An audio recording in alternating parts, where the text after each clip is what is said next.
Ladies and gentlemen, welcome back. We're coming in hot from New York City last week. And on the show today, you're going to meet what happens when grit, determination, and transparency meet one of the top realtors in the DFW area out of Prosper, Texas. Coming up next, Holly Haven on Cliff's Notes. Real estate agents, are you struggling with the day-to-day grind, dialing for dollars, putting in hours of floor time with little to show for it? Are you looking for tips, tricks, and tactics to accelerate your career as an agent that will have you closing more homes, working with more clients, and earning more money than ever before? Hi, my name's Cliff Freeman, and I've spent the past 2 decades of my real estate career running one of the top brokerages in DFW and personally coaching over 1,000 high-performing real estate professionals across North America. I created this podcast to share the strategies and tactics you need to explode your real estate business. I guarantee it. The guarantee stands today. We got some talent on the show today, ladies and gentlemen. By the way, I want to welcome C3 back. He was in the old country, the old sod, for a few days, right? Yeah, in Ireland. So it was really cool. Yeah. Yeah. How's the jet lag working? Still awake. Are you still awake? Yeah. So what's it like flying in 36F? Is that a great seat on a small plane? It's in fact the worst seat you can get at my height. Yeah, so it's the seat in the very back in the corner where you just don't want to be, especially on a full flight. On a full flight. Last one on, last one off, and made it home with no bags. So. Oh, wow. Yeah. That stinks. Yeah, that happened to us when we flew to Aspen. That's right, yeah. That's right. That is no fun at all. Yeah. It's a good thing you had extra underwear here. Yeah, huh? yeah. No, thank God, yeah. Yeah, seriously. A little plug for my cousin who just got married. Okay. Congratulations, David. Yeah, David. And, hey, that's right. Fiona, congrats. Got married in Belfast, right? That's right, yeah. And it was great to see everybody there, and I'm excited to get back next year. So. Yeah, excellent. Yeah. Good deal. How's the real estate market over there? It's actually booming. You'd be surprised. Prices are up just like the U.S., and not a lot of inventory. So. Same thing all over the world, huh? Yeah. Pretty much. I mean, I guess, Ireland's a hopping place. Dublin is. So. Yeah, it is. Yeah, it's a great time. Well, would you like to introduce our guest today? Wow. Because you know her. You've known her since high school. Since high school, yeah. She used to be one of my former teachers at Prosper High School. Yeah. Actually, also the cheerleading coach. Mm-hmm. And, someone I look up to and excited to be in business with. And please welcome Holly Haven. Yes, once again, Holly Haven. We're so excited to have you. Yeah. And so and Holly, boy, Holly's got a story here that we're going to dive deep into, but she's been very successful here. And the funny thing about it is that each, celebrity agent that we have on the show here kind of has their niche. Holly, have you ever bought a lead before? I have not. You've never bought a lead? Never purchased a lead. Okay. And so you're living proof that it is possible to be very successful in real estate without paying the big Z or buying leads from somebody. True. I also believe, and some people are going to hate this, I believe that you can be very successful in real estate without cold calling. Without cold calling? I believe it because I've done it. Did you take bold? I have taken bold a few times. Yeah, a few times. Yes, and I was not successful at completing the actual bold requirements, which for people who don't know, I think it's 100 cold calls a week, maybe? I think it's 100 cold calls a week. See, I didn't do it, so I'm not sure how it works. Right. Well, for some people, when they get into real estate, they see that, and that's the first stop they get. But that's not the only place that you can go and be successful. We're going to break down some of the things that you do in your business. So audience, stick around.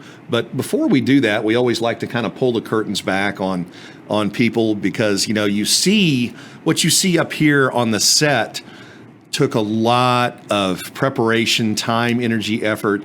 And the road to your success hasn't always been without its bumps, has it? No, in fact, we call it a journey. Mine's been a journey, not so much a straight path. All right, so we're going to dive into that and unpack a little bit about your beginnings and so forth. But let's go even a little further back. Tell us about your younger years. Like, what was it like growing up as Holly Haven? Oh my goodness. So I my parents have been divorced basically since I was born.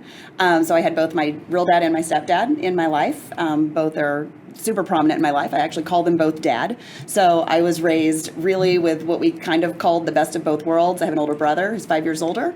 So we would go to my dad's house, and it was always like fun, right? That was kind of where you just got to kind of do whatever you wanted. And then home with my mom and my stepdad, we had rules and a very family atmosphere. So we really did get the best of both worlds. And I'm glad they got divorced. Our life would have been miserable if they'd stayed together. So my life was so happy, and we really had such a great upbringing because they got divorced. So you had a lot of male influence in your life, a lot of structure. Yeah. Were you drugged when you were younger? Was I drugged? To church? Did Oh. Did they drag you to church? We went to church a little bit. I drug my kids to church too. Yeah. Yep. We were taken to church. We enjoyed it. There was a time frame where my parents, there was a little hypocrisy in the church that we were attending, so we actually kind of quit going when I was pretty young. Okay. So big believers, but not necessarily church attenders. Right. I can appreciate that for sure. And so you grew up where? I grew up in Euless, Texas. Literally, Euless, almost Texas. underneath DFW Airport. We got all the planes taking off and landing all day long. Yeah. Every day. Wow. Yeah. That's what they call the mid cities. They call it that for a reason, Yes. right? Yeah. So Euless, isn't that well known for high school football? Is that School football, yeah. Trinity High School. Been state champs a few times, but yeah, pretty well known in the athletic arena, especially that high school 6A athletics. right? And so, what were your aspirations as a young high school senior, and you were looking at the world as your oyster? What did you see? Oh my goodness. I was going to go to college for forensic psychology because I wanted to be an FBI profiler and behavioral analyst. Yeah, I got off track somewhere because I ended up getting my degree in hotel restaurant management. And now I'm in real estate. Yeah, so I diverted a little bit apparently along the way. And you went to North Texas? I graduated from North Texas. I actually started at Stephen F. Austin in Nacogdoches, Texas.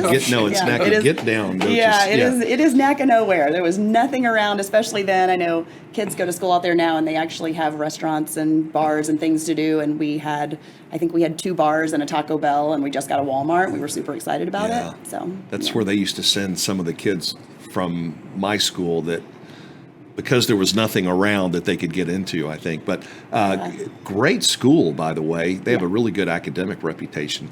And then you transferred to North Texas, hotel restaurant management. And what was the next step in your career then? So we had a really busy year, the year I graduated college. So my boyfriend at the time, we'd been living together while I was in college, and so he proposed to me in August of 98. I graduated college in December of 98. We were married in February. We were in our first house by June. We were pregnant with our first child by September. So there was about 9 months in there. Literally, there was another 9 months after September. There were 9 months in there where we were just busy. We make decisions quickly, we move quickly, and I think we tend to like everything to be up in the air at once. Mm-hmm. It's a little bit easier to pull all the Band-Aids off at one time. So that's kind of how we got started. Just our life, we hit the ground running. And so you and Ross is your husband, Yes. and you guys met in college. We did. And wow, excuse me. I know. That must have been the lunch, pardon me. But Ross is, you guys are, how would you describe your personalities? Oh my gosh, we could not be more opposite. Okay. I'm the chatty one. I'm the, if I say I'm going to do it, I just get out and go do it. Ross is the stable, quiet, consistent, and he's going to research it before he makes a decision. I'm usually going to make the decision, and the decision's part of my research. Okay. And we were just chatting a little bit over lunch about how, moving into real estate, you go from that consistent paycheck to having to go kill your paycheck, hopefully every week. How did that go over with Ross? Was he all excited about that? So I started my real estate journey in 2002. So I got licensed. Our daughter was young, and I found out I was pregnant with my son the week I got my real estate license. So as much as we were planning for me to not work and, go right into real estate. I don't think either one of us really had a clue what that meant. And we quickly found out that it meant you don't get paid sometimes. So real estate was a slow start for us, for sure, especially needing that cash flow and just money coming in consistently because you have now 2 small kids at home. So there was several years in there that I worked for my parents. My parents own a family business in Euless. My grandfather started it in 1954. My parents have owned it, since I was 8 years old. So I went back to work for them and was able to kind of stay in the office and at least have hours that made sense for the kids and have a steady income and insurance and all that good stuff. Was their business in the real estate arena at all, or was it something totally different? No, very different. Yeah. So both my mom and my stepdad own the towing company. So it's Euless Record Service. Yes. That's the one my grandfather started. It's a very successful business, but obviously it is a very different world than real estate. I think did they do a reality show or something like that? We didn't, but it's interesting to say the least. So, when you kind of I grew up waiting tables and working in restaurants and bartending, and then obviously working for my parents in this towing company. So if anybody were to ever have thick skin, it's me. I've got thick skin. I have been cussed out and called every name. Okay, all right. Give me my car back. What are you doing? Yeah. So now we're starting to learn a little bit about where this grit, determination, where my tough skin came from. Yes. Okay. Exactly. Yeah. So what was that sort of zero moment of truth where you had the epiphany and what made real estate that thing you had to go do? Oh my gosh, I love the process. I love educating and coaching people, and I really couldn't figure out how I was going to utilize that. And I don't even know that I really knew I enjoyed it until I was into my 30s. Is really when I realized I enjoy coaching and teaching. And so I had gone back into real estate in 2006 when we moved to Frisco, and I was at the KW Frisco office there for a few years until 2008. And most of us know what happened in 2008. Mm-hmm. So during those few years, Parker was my youngest, and he was home with me still, kind of the mommy's day out hours. So I had 2 days a week that I could really work, and the rest of the time, if you ask him, he'll tell you we sat on the couch and watched Baby Looney Tunes all day, every day. Okay. I remember watching like 1 episode a day in the mornings, but according to him, we watched Baby Looney Tunes all day, every day. So it's very hard to get real estate done if you're sitting on the couch watching Baby Looney Tunes all day. So it was still, I didn't build a really strong foundation. I didn't know what I was doing. I think I told you earlier when we were chatting, I did not have really a mentor or a coach. I didn't even know who to ask questions of in those early years. So 2002 to 2008 was me kind of floundering around real estate, trying to figure out how everybody else was doing it. Mm-hmm. But I really didn't even know who to ask or how to ask or where to go. So Right. I just kind of kept hoping that what I was doing was working because I would, close a deal every now and then, and I had a decent business. I mean, I was happy. I think I made, $60,000 that first year that I really did real estate, and I was like, that was awesome. It was more than I'd ever made. Right. Even getting out of college, my first offer letter was from Brinker International. They own Chili's and Macaroni Grill and all at the time, and my offer letter was for $24,000, and I was ecstatic. Wow. $24,000 in 1999. Yeah. Yeah. So that year in real estate, which, by the way, with inflation today would be $3 million, right? Yeah. But millionaire right out of college. Right. Let's use those numbers. They sound way better. Yeah. So 2008, I think, was actually the year that I made $60,000 that year. I had done some good business, and I was pretty happy and thinking, okay, we're going to move forward. And Ross is digging this too now. Ross is happy now, right? Yeah. Ross has always been very corporate. He likes the stable. He wants his salary and his insurance and paychecks, and I'm thankful for that because it allowed me to go do really whatever I wanted to do and try to figure it out. He's always been very supportive of me trying to figure out really what I want to do, what I want to be when I grow up, as I say. So then 2008 really happened. 2009 and 10 we know were really the bigger issue years, not so much 2008. So I was getting out of real estate because I really didn't know what I was going to do and how I was going to make money. And I decided, you know what, I really actually enjoyed the teaching process. I worked with a lot of first-time homebuyers during those few years, and I enjoyed helping people make that decision, an educated decision. So I decided I was going to go into education. So when C3 here says that we were in high school together, I wish that were true and I was that young. But no, I decided to go back and get a teaching certificate. And I was fortunate enough I got to teach classes like home economics and fun. Do they still offer that? Not really. It's a little different now, but Yeah. then when he was in high school, we still had a really And he can we had cook some really because of cool- that. I'm That's right. telling you. Yeah. Yeah, I think you were in the culinary class next door. Yeah, I with, was. with Chef Garms, With who's a Chef good Garms. friend of mine. I literally saw her a few days ago.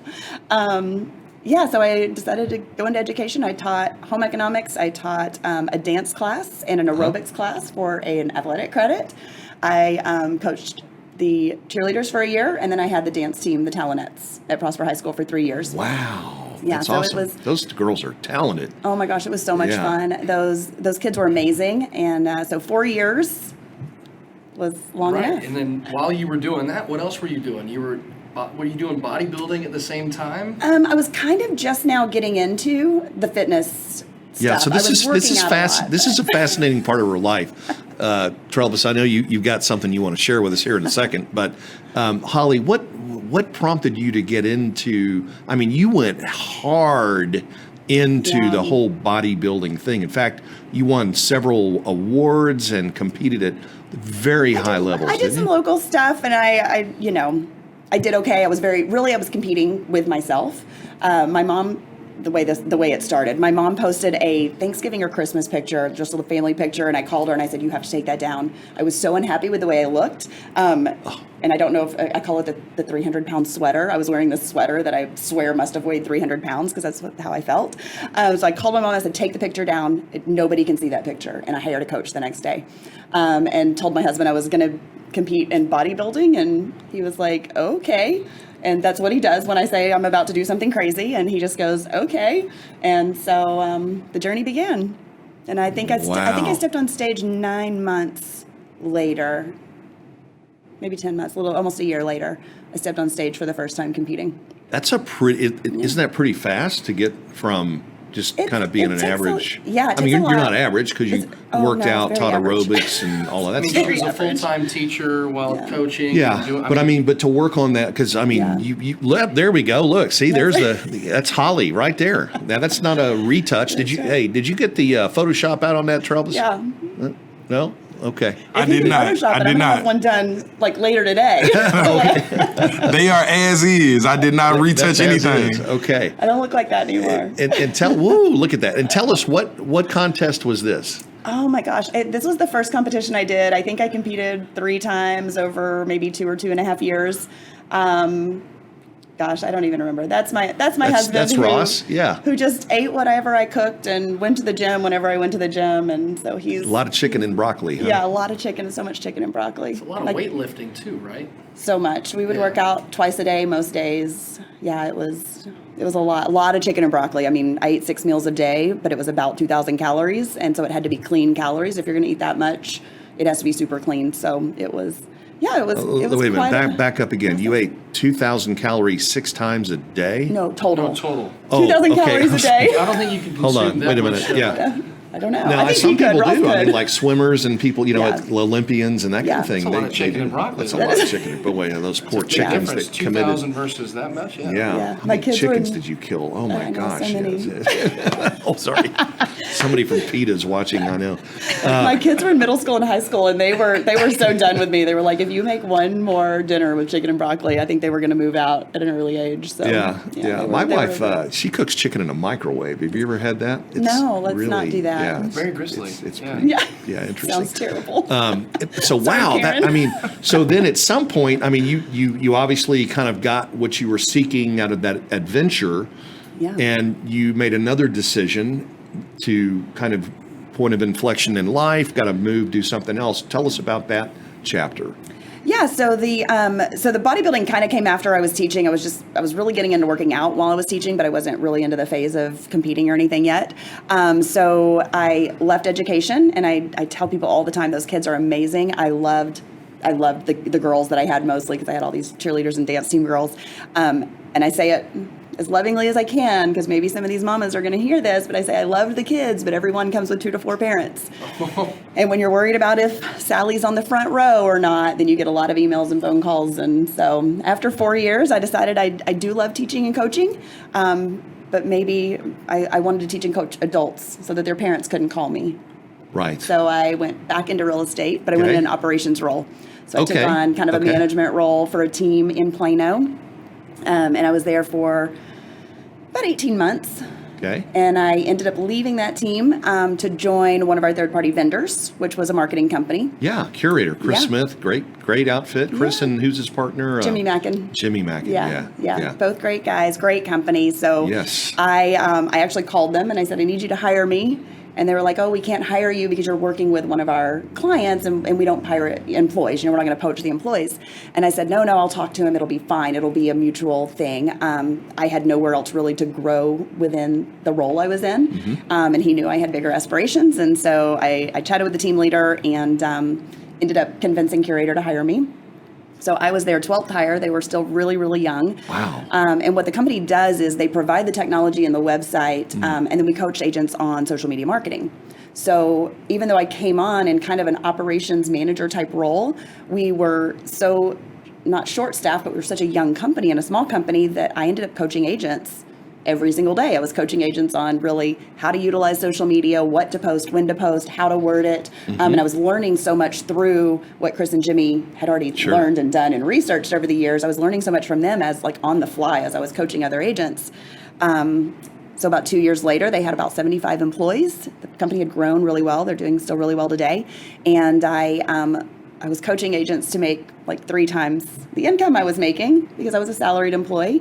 And I realized pretty quickly that that was kind of silly. I had an active real estate license that I had kept mostly up to date. It was a little bit outdated, but not too bad. So I, June of 2018. Right. I went back into real estate. Yeah. Into sales on my own. You know, Chris and his partner wrote a book called The Conversion Code. Yes. And to me, that should be required reading for all real estate agents. It's excellent. It is really, really well written. And, you know, our biggest problem in the real estate business is not generating leads, it's converting leads. True. And once you understand that, then your mindset, you will be more successful because you'll focus on what really, moves the needle. Yeah. Tell us a little bit about what you learned there. What were some of the tips, tricks, and tactics that you can share with our audience today about social media posting and how to use it? Yeah, absolutely. So social media posting for me is really how I connect with my audience. So it makes that lead conversion a very different process. By the time a lead actually gets to me, they already feel like they know me. So we're building rapport through social interaction, whether it's a video or posting or me, responding to comments. I try to be really active in community things on Facebook. So I hope people know my name, recognize who I am. In a genuine fashion, like I want to be involved in the community, so I like to use the moms groups and other community pages. But really, when you're working on your own social media, you have to be putting out things that are so authentic that people know they want to work with you before they ever call you. So I don't really have to convert my leads. My leads are really, really hot leads when they show up. They've already researched me and figured out that we might be similar. Yeah, so go ahead, yeah. No, it's like kind of the dynamic of that has changed over the years through social media, and you're exactly right. Just being yourself, being out there, and just having that presence. When they go to finally look for a realtor, through SEO and other things like that, your name pops up first. They can see your YouTube channel, all your content on Instagram, and they can consume that before. I mean, it's crazy. It's the interview. It's the interview before you even meet. Yeah. So and it's super important. And I'm to not have for that everybody, presence. and I'm okay with that. I've learned over the years that you don't have to be right for every. I don't need every buyer. I just need enough for me. So Right, that's right. Or every seller, And really. people that are kind of like you in the sense as well. Right? Yeah, people want to feel like you align in values. And Right. even if you don't know, this is something that really has been pointed out to me in the last year or so with one of my business coaches is people need to know that you align in values. And if something feels off with somebody, usually it's a core value that's not aligning. Maybe it's communication, or maybe it's relationships, or maybe it's, honesty or integrity. There's all these different things that can be a core value. And I think the more you put yourself out there and the more you just let people know what's important to you or what you believe in, whether it's faith-based, political, I don't really care what you want to talk about. Just be yourself, and the right people will be attracted to you. You don't have to go track them down. It's so true, especially on the listing side, and that's what I think Curator really focused on, attracting sellers.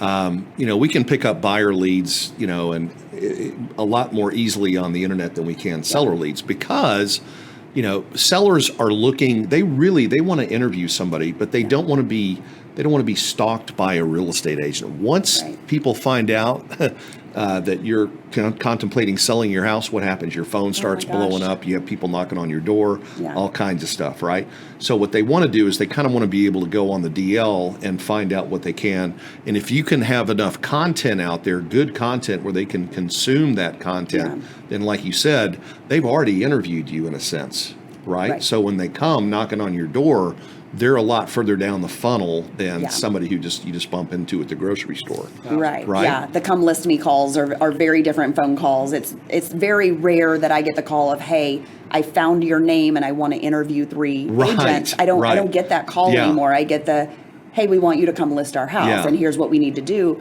They've already decided before I walk in the door, more often than not. I would say 90+% of my business is it's not even necessarily all Sphere, but it comes somewhere through the social media platforms, where maybe my other clients have, referred me on a mom's group or on a community page or something, and then they click on it and they end up on my Facebook, which has videos and posts. They can see what other business I've done, and then maybe they end up on my YouTube, and then maybe they end up on my Instagram, and it's just all this social proof and building rapport before you've ever actually met them face to face. Exactly. What a great ROI on isn't it wonderful that it's free? Yeah. I mean, it's just your time. You have to put time in. It does take a lot of time. And some paid ads. I do some paid advertising on Facebook. It's the best way to get in front of people because Facebook is a pay-to-play platform, which a lot of people don't understand. They think the minute you set up your business page and you start posting, people are going to see it.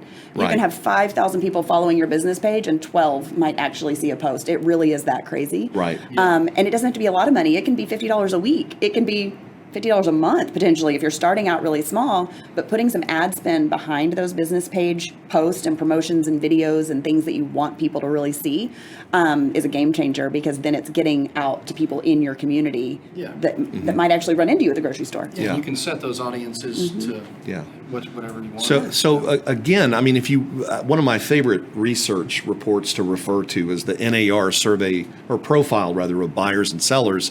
I think the 2021 is out. They used to be free to real estate agents, but if you turn to page 133, exhibit 7 dash, I think it's 7.6 or 7.8, it talks about why they interviewed sellers and asked them, why did you hire the agent that you hired to sell your home, right?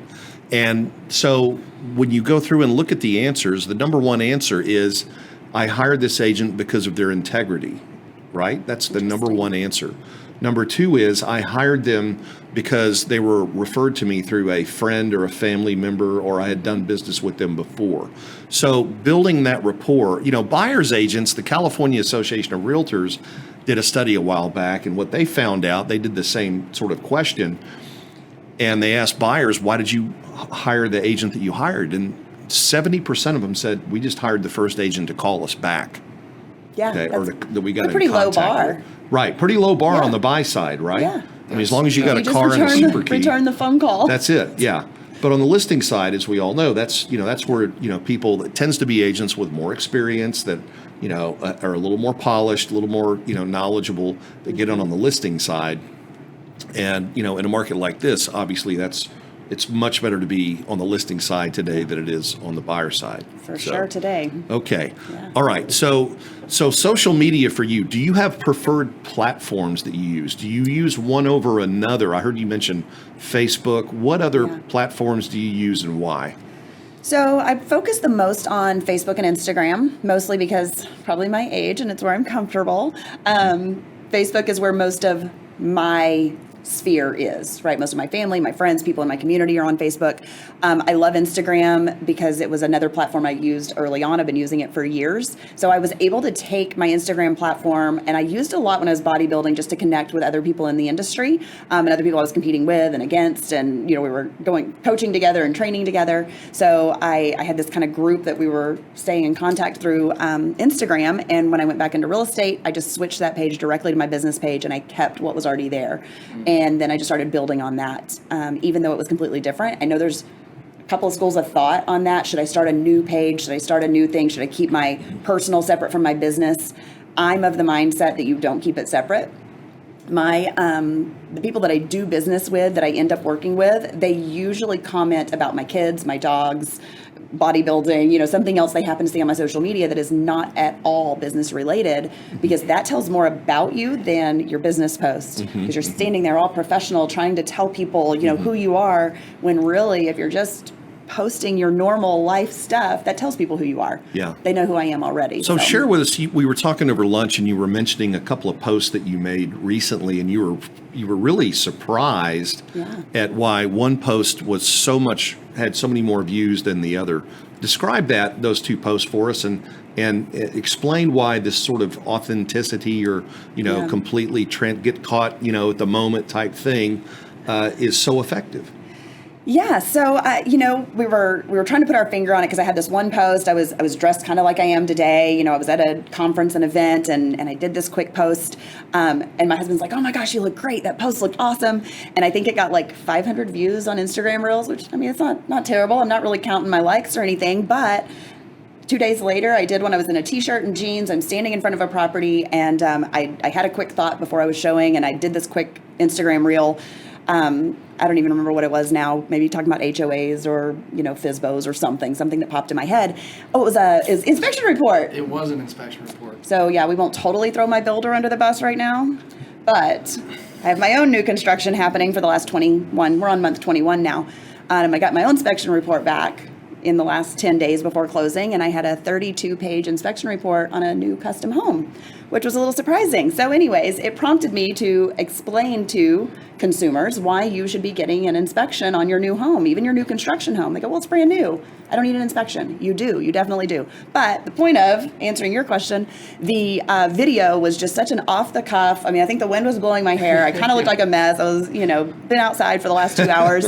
And that Instagram Reel got like 3,100 views in the first hour. It was before I could get from Farmersville to Aubrey. Yeah. It had 3,100 views. That's wild. It's like, let's go out to the field, the gym, and the hurricane, and he's like, oh, and all this kind of stuff. There's Holly out in the field, right? I know. Like, I don't know if people are like, why is she on camera looking like that? And so they have to watch it? I don't know.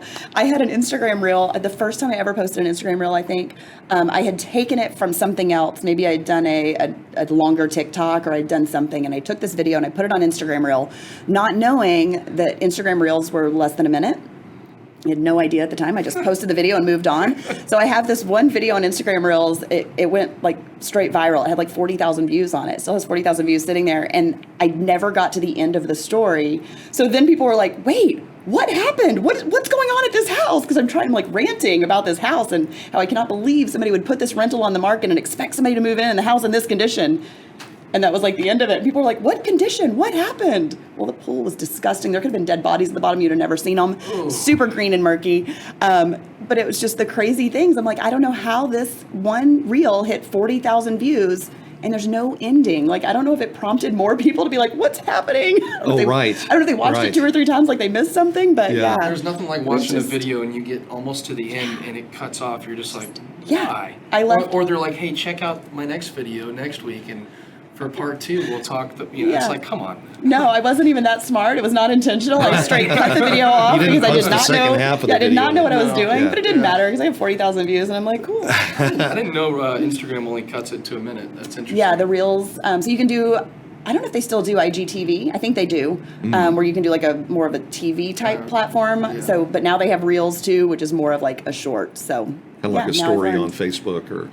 Yeah. Something like that. Yeah, a little bit. Yeah, they call it a reel. It's a little more like a TikTok kind of. Okay. But TikTok now goes longer. TikTok used to only be 60 seconds, and now they go. Much longer. Yeah, and I was just remembering, was it where did we see that gal who was it in Cabo?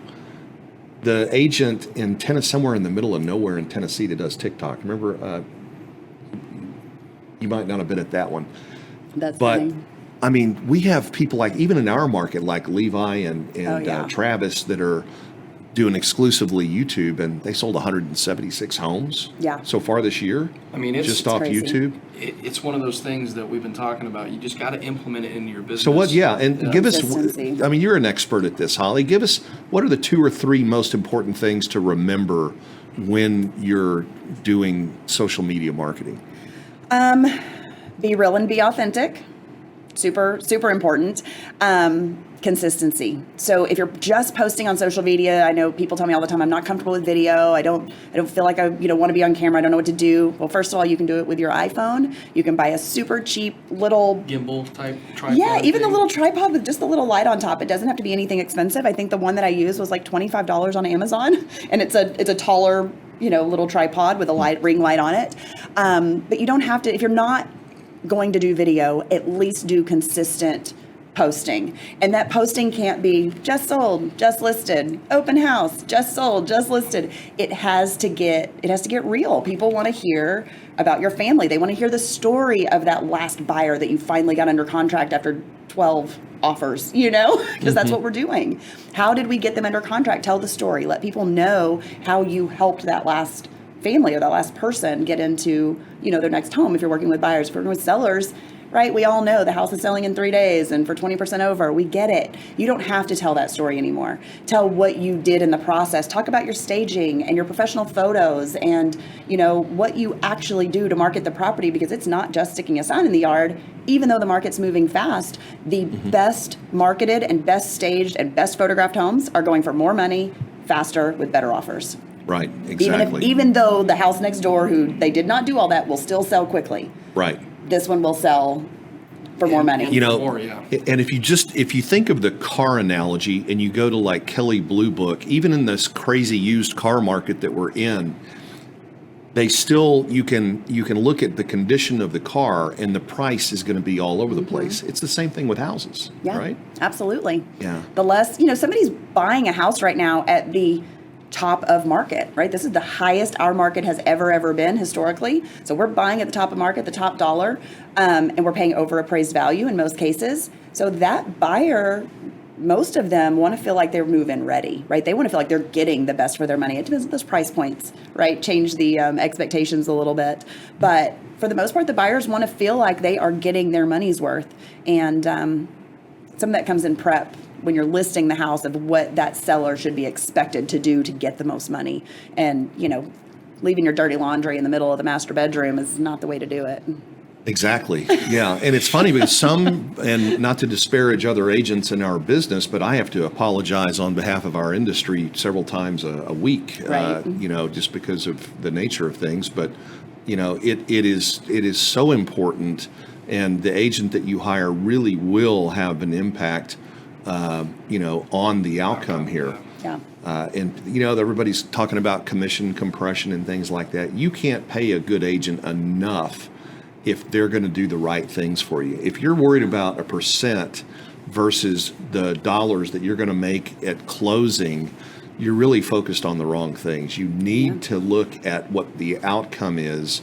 And, there's a whole lot of variables that go into that to consider. But the bottom line is that a seasoned real estate agent, in fact, I remember a Wall Street Journal article that said that an agent with at least 10 years experience in the business will get on average 12.5% more on the sale of a home than an agent who has 2 years or less in the business. That was a Wall Street Journal article. So it really, really is important. Holly, you've got always have been somebody to go out and just get stuff done. One of those kind of people. When you lay your eyes on something and make your mind up, what are your eyes on now? What's your vision for the next 2 or 3 years for Holly Haben and your real estate empire? Yeah, I'm not exactly sure what direction it's going to go, but right now we're excited for my daughter's about to graduate college from Oklahoma State, and then she's going to get her real estate license. So she's already started that process. So she'll be joining my team this summer. So we're excited about that, moving back home too, which she swore she would never do. But she said, I don't mean back home in my house. She did not want to live with me any more than we wanted her to move back in, right? We love her, but she's moving into her own place, and excited to come back. So we're excited to have her on the team starting this summer. And I'm really kind of looking forward probably to taking some of that mentoring and coaching a little bit, especially now being with EXP, and how I can coach and help agents really grow their business from the very beginning, because I wish I had that coaching and mentorship so early on. So I do have another agent that's just joined EXP, and we're chatting about what that's going to look like for her, whether she's going to be on my team or we're going to maybe talk in a mentoring more capacity to help her get up and running. So we have a couple of options there, but I'm really just kind of excited to take the things I really enjoy, which is teaching and coaching and implementing and really making things happen, and see, what I want to do with it. I don't necessarily want to unlock doors forever. Yeah, well, I think, we talked about this a lot, but you're on a platform now that is going to allow you to grow that coaching and training business and make it mutually beneficial so that you can share in their success, which really, being tied at the hip with somebody, I've always said that the best agents are going to have the best mentors they can find. And anybody that's looking to get into the business should be running to get your phone number and call you and find out how many, more you're going to take on. Because normally if they were to, for example, when you were a curator, that's a $2,000 or more a month thing. Yeah, depending, they had different levels of what you could utilize. But yeah, if you were really taking full advantage, they had somebody actually posting on your behalf and doing a lot of that back end work for you. And so it's huge to know, even if somebody only did that for 6 months or a year, then they had historical data to say, I could recreate what they've been doing and take it in-house potentially and not have to pay an outside company to do something for you. I generally tell, especially new agents, I'm like, please don't hire those third parties that are advertising everywhere that they'll do your social posting. I won't say the names here, but we all know who they are. They show up on the news feed over and over and over again, and it's the same information from agent to agent, Facebook page.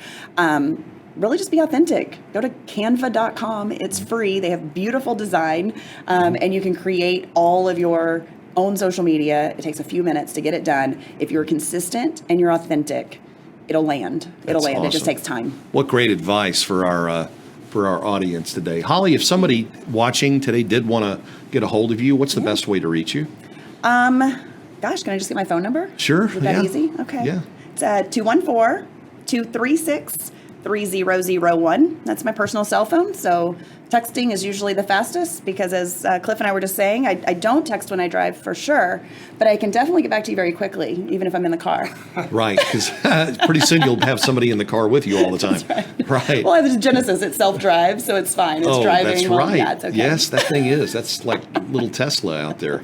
Except it doesn't have all those lithium batteries. That's right. Yes, that it takes that carbon good footprint. Old poisonous gas. It's fine. The oil and the gasoline. I love that.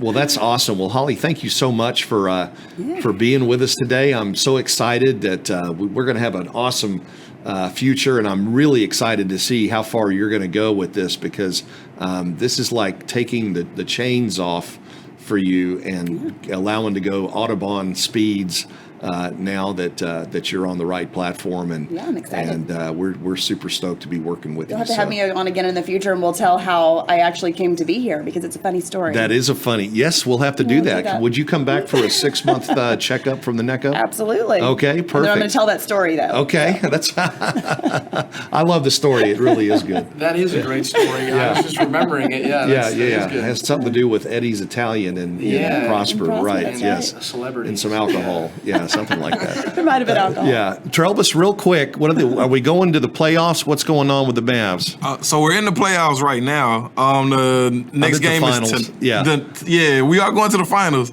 Next game is tonight. So hopefully we get the dub next game is tonight, and if we win, we go to the next round. Okay, you can take that to Vegas, ladies and gentlemen.